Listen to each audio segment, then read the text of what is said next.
Inilah Injil suci menurut Matius. Sekali peristiwa menjelang kepergian Yesus ke Yerusalem, datanglah ibu Zebedeus serta anak-anaknya kepada Yesus, lalu sujud di hadapannya untuk meminta sesuatu. Kata Yesus, "Apa yang kau kehendaki?" Jawab ibu itu, "Berilah perintah supaya kedua anakku ini kelak boleh duduk di dalam kerajaan, yang seorang di sebelah kananmu dan yang seorang lagi di sebelah kirimu." Tetapi Yesus menjawab, "Kamu tidak tahu apa yang kamu minta. Dapatkah kamu meminum cawan yang harus kuminum?" Kata mereka kepadanya, "Kami dapat." Yesus berkata kepada mereka, "Cawanku memang akan kamu minum, tetapi hal duduk di sebelah kananku atau di sebelah kiriku, aku tidak berhak memberikannya. Itu akan diberikan kepada orang-orang bagi siapa Bapa-Ku telah menyediakannya." Mendengar itu, marahlah ke-10 murid yang lain kepada 2 bersaudara itu. Tetapi Yesus memanggil mereka lalu berkata, "Kamu tahu bahwa pemerintah bangsa-bangsa memerintah rakyatnya dengan tangan besi, dan pembesar-pembesar menjalankan kuasanya dengan keras atas mereka. Tidaklah demikian di antara kamu. Barang siapa ingin menjadi besar di antara kamu, hendaklah ia menjadi pelayanmu. Dan barang siapa ingin menjadi terkemuka di antara kamu, hendaklah ia menjadi hambamu. Sama seperti Anak Manusia, ia datang bukan untuk dilayani, melainkan untuk melayani dan untuk memberikan nyawanya menjadi tebusan bagi banyak orang." Demikianlah sabda Tuhan. Saudara-saudari yang terkasih, siapa yang tidak ingin menjadi orang pertama, dihargai dan dihormati oleh orang lain? Kita manusia tampaknya memiliki suatu kehausan yang tak terpuaskan akan pengakuan seperti popularitas, kemasyhuran, kuasa, dan otoritas. Demikian halnya dengan para murid Yesus, khususnya Yakobus dan Yohanes. Mereka haus akan kuasa, posisi, dan otoritas, sehingga harus mendesak ibu mereka menghadap Yesus demi terpuasnya kehausan mereka itu. Pada waktu Yesus memanggil murid-muridnya untuk menjadi kelompok inti yang akan mengajar dan menjalankan otoritas spiritual atas namanya, ia melakukan tanpa pertimbangan akan hal tersebut.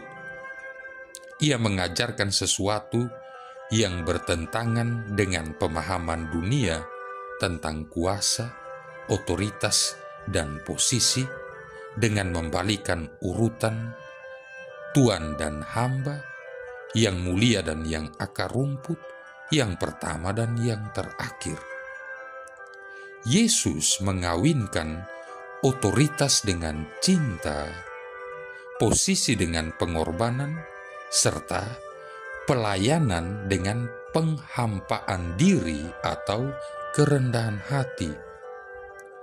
Otoritas tanpa cinta adalah kasar dan ujung-ujung hanya tahu melayani kepentingan diri sendiri. Posisi tanpa hormat dan perhatian terhadap bawahan hanya akan berbuntut pada brutalisme dan keangkuhan. Dan pelayanan tanpa kedermawanan dan pengorbanan hanya akan membuahkan penghinaan dan tindakan yang tak berperi kemanusiaan.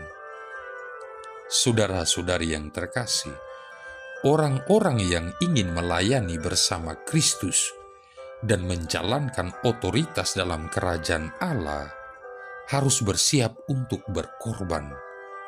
Tidak hanya berhubungan sebagian dari waktu, uang, dan sumber daya, tetapi segenap kehidupan dan segala miliknya. Yesus menggunakan bahasa kiasan untuk menjelaskan wujud dan model dari pengorbanan yang ia maksudkan. Murid-muridnya harus meminum pialanya jika mereka mengharapkan meraja bersamanya dalam kerajaannya. Piala yang ia maksudkan adalah kepahitan penderitaan penyaliban. Lantas, wujud salib apa yang Yesus kehendaki bagi kita para muridnya?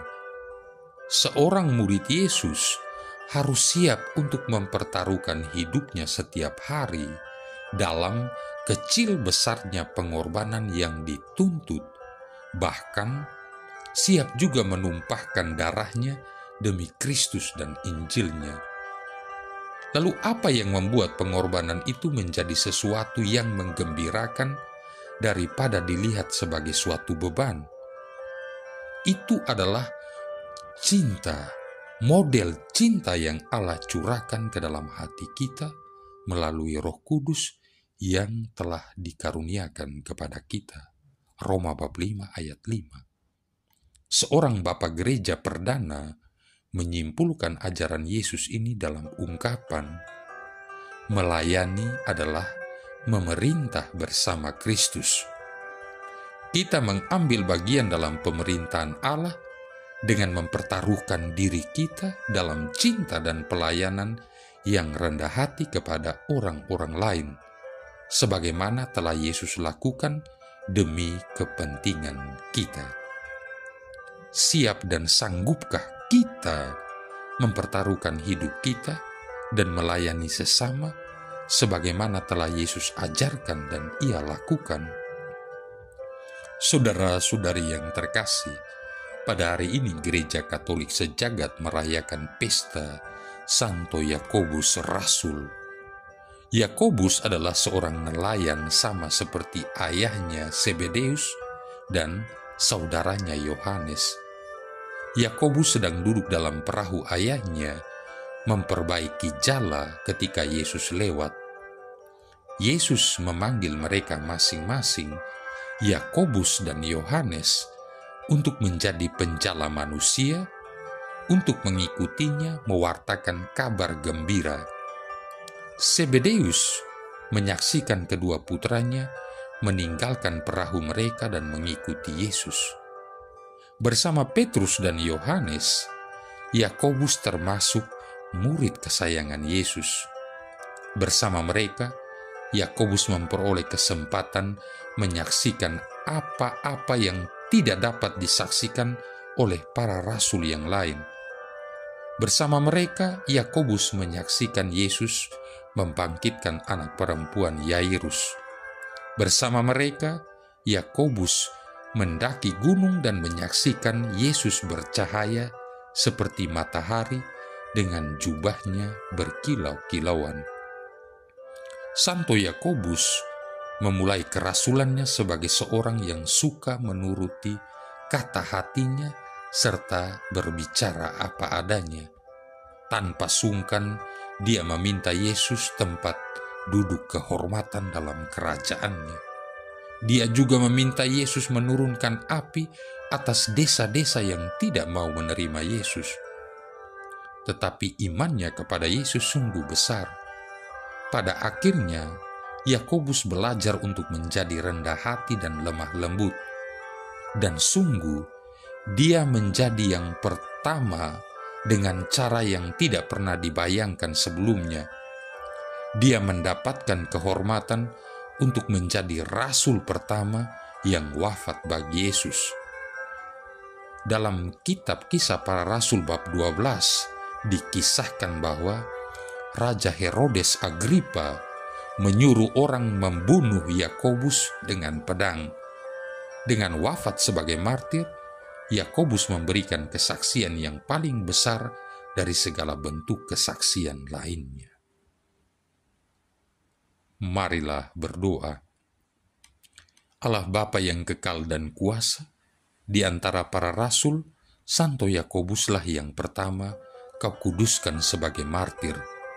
Semoga umatmu menimba kekuatan dari kesaksiannya dan menemukan perlindungan berkat doanya.